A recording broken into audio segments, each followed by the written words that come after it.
What's up, everybody? We back for episode 6 of Donzell's Motivational Mondays. Before I get started, I just want to say again, happy Father's Day to all those fathers. If I didn't get to wish you happy Father's Day yesterday, I'm wishing it to you today. Continue to be that positive influence in your child's life. So today I want to have a discussion about self-discipline. How many of us remember when we were younger, when our parents told us, before you go to bed, that kitchen better be clean? Like, my parents would specifically say, I don't care how late it gets, before you go to bed, that kitchen better be clean. So what do you think happened when I went to bed and the kitchen wasn't clean when they woke up in the morning?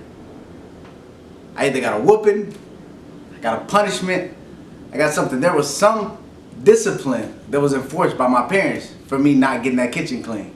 Now that we're older, how many of us, we have children, or some of us, we have nephews, or we have little cousins, and when we tell them to do something, if they don't do it, there's some kind of consequence.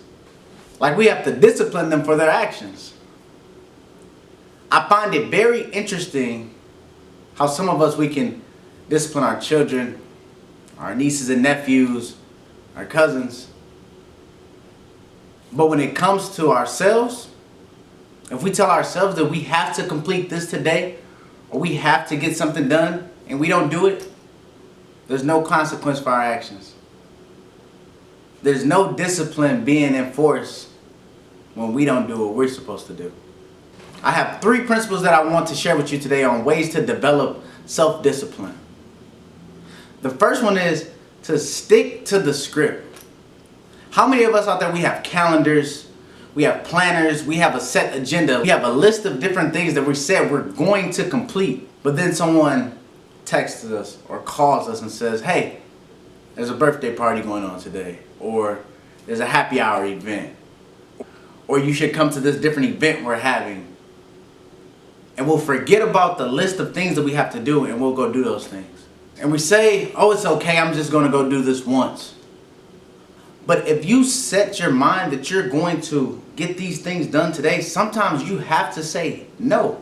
You have to say no to different people, because there has to be some level of discipline. You have to stick to your script. You have to stick to your agenda, because if you keep diverting it and diluting it for everything else, then you'll never get anything accomplished. The second principle is a big one. The second one is to take your feelings out of it.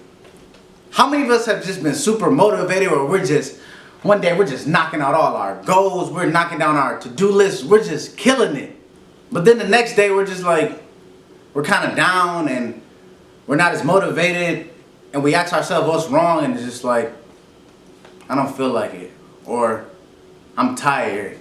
The funny thing about achieving your goals is you can't just do it when you feel like it.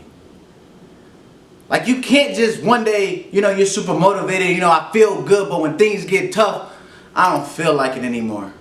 Just think back to when you were little, when you're washing those dishes, and your mom and dad told you to wash those dishes, and you said, I don't feel like it.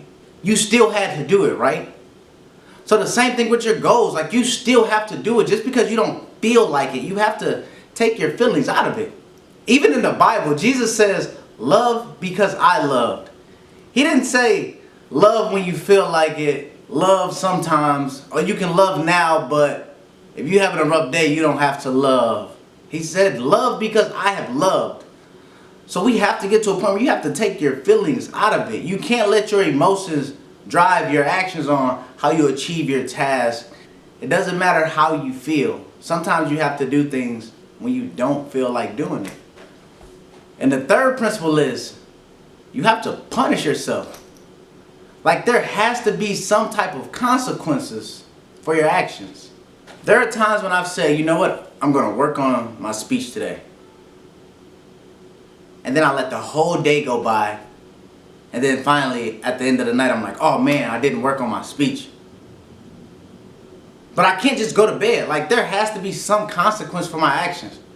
So to continue to develop that self-discipline, I make myself stay up. You know how hard it is to stay up when you're mentally tired? To work on something that you necessarily don't have to do right now. But I have to develop that sense of discipline, or I'll keep letting myself slide. I'll keep letting myself get by. So if I continue to allow myself to put things off, to not follow through, there has to be some consequence for my actions. So my consequence is, since you didn't do it earlier, you have to stay up and do it. Similar to when my parents told me I had to wash those dishes that night.